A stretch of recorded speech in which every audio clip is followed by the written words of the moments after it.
What would you say is in general terms, the importance of a storyboard in your way of creating films? I think it works on two levels. It's first, when we're writing the thing, when I sit down and try to imagine the film, I start drawing it.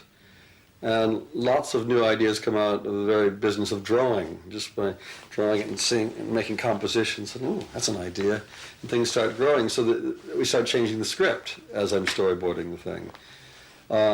And then when we start shooting, it's the one thing that I can lock onto, because I usually go crazy when I'm shooting and trying to remember this, trying to remember that. With a storyboard, I know I've got to get those shots, boom, boom, boom, there's all of these. And so I can shoot out of sequence, I can leap all around the place, which drives the crew crazy sometimes. I mean, in Time Bandits, the battle at the end with the forces of evil against the Time Bandits, constantly special effects weren't working, and I'd have to suddenly change and say, okay, forget about shooting the tank, let's go and shoot this. And because I had it all storyboarded, I could say, okay, we'll do that shot. And you're looking left to right, there's this happening, I do it and then cross it off. And I knew by going through it and crossing each one off that I was getting the sequence. And the crew said, you're crazy, I mean, this is never going to cut together. And I said, of course it'll cut together. And put it down, and it all went together, and they were amazed.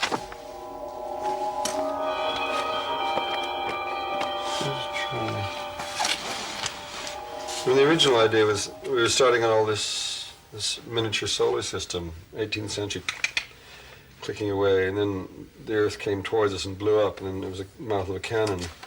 But what's actually in the film, it's like, there we've got a cannon firing, it says second unit, so I know, okay, it's going to go to Michele Soave. This is the opening sequence, and then we shot, somebody's blowing up their face, cannon, boom, bang. And you shoot all that, and then afterwards you could edit it any way you want, because you don't have to be stuck to it. And then this is the opening shot of pulling back from the city, back to the camp. Now that's basically the shot we've got. Now, I did that very early on. All we had found was the bay. And I do that, and there's the tents. Everything's there. Nothing has really changed. We had a whole opening sequence with Turks eating food and throwing it up to a seagull. But that's out of the film. There's a man falling horse's head. And then we come up to the statue in the square. There used to be people hanging. All of that's out. They're in the background somewhere. But it's sort of detail that gets built into the film that doesn't become foreground detail. But it's there. But the idea was that we panned down to the poster saying Adventures of Baron Munchausen. Now in the original storyboard, it's at the base of these gallows. I changed all that and just stuck it on the base of the statue. It seemed a nice idea that this heroic statue had been completely covered with bureaucratic posters and rules and regulations. And in the midst of all of that is this poster. So that was something that grew out of the statue. The film's sort of in my head. It's like I close my eyes, I can see the film, so I just start drawing that. It's going on, and that's the way it starts happening. And it's trying to imagine the film. So I've seen the film before we make it. And the storyboard is just taking this imaginary image that's in my head and getting it on paper. My sketches on the storyboards get less and less definite as I do it now, and they're very crude and very fast because I don't want it to become too specific. I want to have enough information that I can understand it, and hopefully others in the crew can understand it, because oftentimes we put a big board up on the set with the storyboard for what we're shooting that day, so people can walk by and look and say, that's what is going on. And that helps sometimes, again, to communicate to people what it is we're doing that day. Is it always shot by shot? I mean, yeah, it tends to be. And, I'll do, a frame, there's that happening, and then we pan to that frame. And I draw a little arrow saying we pan, or we do a pullback. And so when we do pullbacks, I do, close-up, mid, and wide shots, so you get a sense of the camera movement. When we actually get shooting, it does become much more flexible. I mean, I've got a shot of 3 people standing there, and we're doing the scene. Suddenly it's nicer to have them moving. So okay, I change it, they're moving, but I still know I need a shot of the 3 people. That's the main thing. sometimes the dangerous thing is sometimes I get too rigid about it and rely on the storyboard rather than on the scene that's taking place in front of us. And that's the danger of it. You can, if you're getting nervous or insecure, you can hide behind the storyboard too often.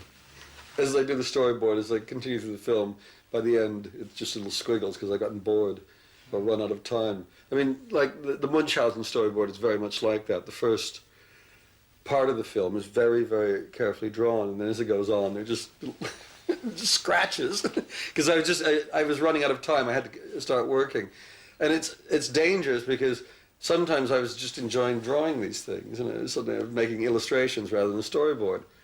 But sequences like, say, in Munchausen, the opening with the statue and with the head of the horse, that came out of drawing something. I actually started drawing an equestrian statue.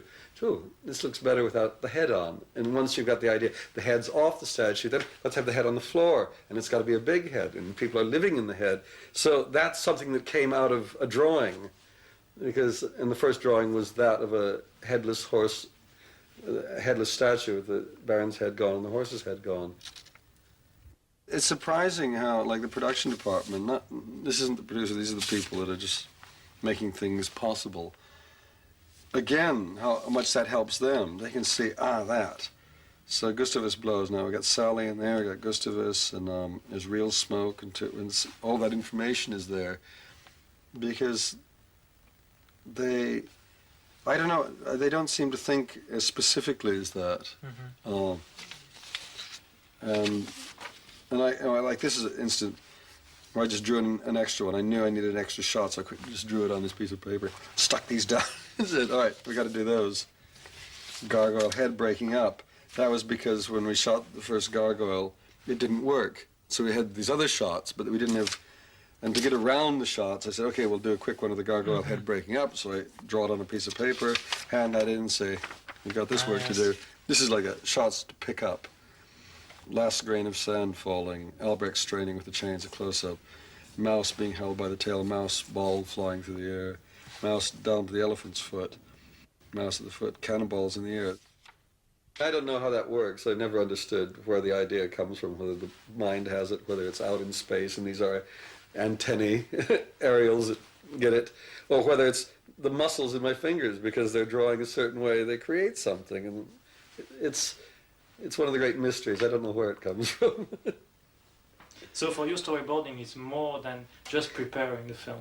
I mean, ideas can come. Yeah, very much so. I mean, that's like, I mean, we're doing Watchmen, and I haven't started storyboarding yet. And what's interesting is there's the comic book, which is a storyboard in itself, and it has an awful lot of information in it.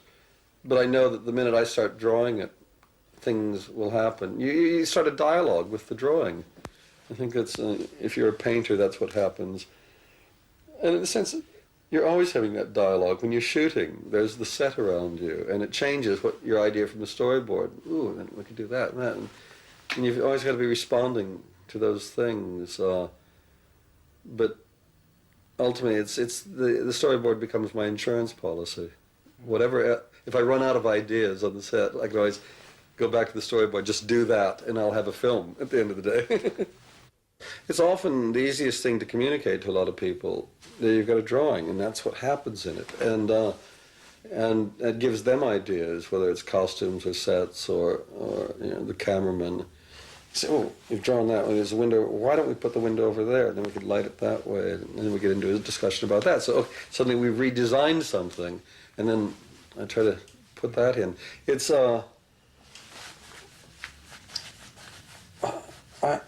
I just forgot the question. To whom do you show? Who do I show it to? Yes, that's it. Yeah, and so that was terrible. I just drifted away into another world. The point of that storyboard is that it's accessible to everybody. So anybody can come and look at it if they want to. And this is what's frustrating, is when we put it up on these boards when we're shooting, it's for the whole crew to look at it. And they don't look at it most of the time because people aren't used to working like that. It's one of the thing that drives me crazy in films is there's an awful lot of secrecy. People like to protect their little bit. And I don't want to do that. I want to get, because I know I'm very bad at communicating what I really want, and so the more things I can put out there for people to see, maybe they'll understand, that's what he's talking about. Or when he says big, that's what he means by big. I mean, it's 300 million miles tall, not 30 inches tall. And it helps communicating that way. When you say everyone, does it include the actors? Yeah. And to what extent? I mean, do you use the storyboard? Well, sometimes we'll go through a scene, we'll go through a scene and we'll talk through the scene, and I'll say, see, I got this idea, boom, boom, boom. It would work like that. It doesn't always work that way, but it always is useful to, because we read the scenes out, and I say, well, what I'm thinking of doing here is, we'll track across here, we'll do that, and we'll get an angle from there, these things, and I can show it to them and say, that's what it is. And they understand, they're going to be this tiny little dot in the scene, so they don't have to worry about acting too much. That's a close-up. They can see big head there. And then I'll act during that shot.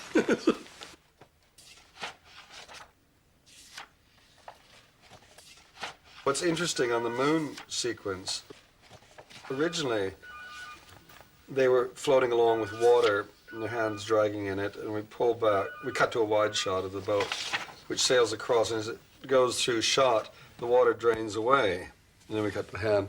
Now, we started to prepare for that, and it just became too big and complicated, and so we did that top shot looking down, which is one of the really nice shots in the film. Now, that's not in here, but it starts from talking about how you do this shot and how big a set you have to build, and the fact we can't afford that. So, well, if we look down, then it's going to cost less money, and the shot comes out of that. And so that's what's wonderful, because that's the part of it that's really exciting, is when you're forced to come up with an idea that isn't what you originally saw, but in fact is better, and it takes care of all of those shots. It's just, the original moon city the whole moon sequence was totally different, gigantic.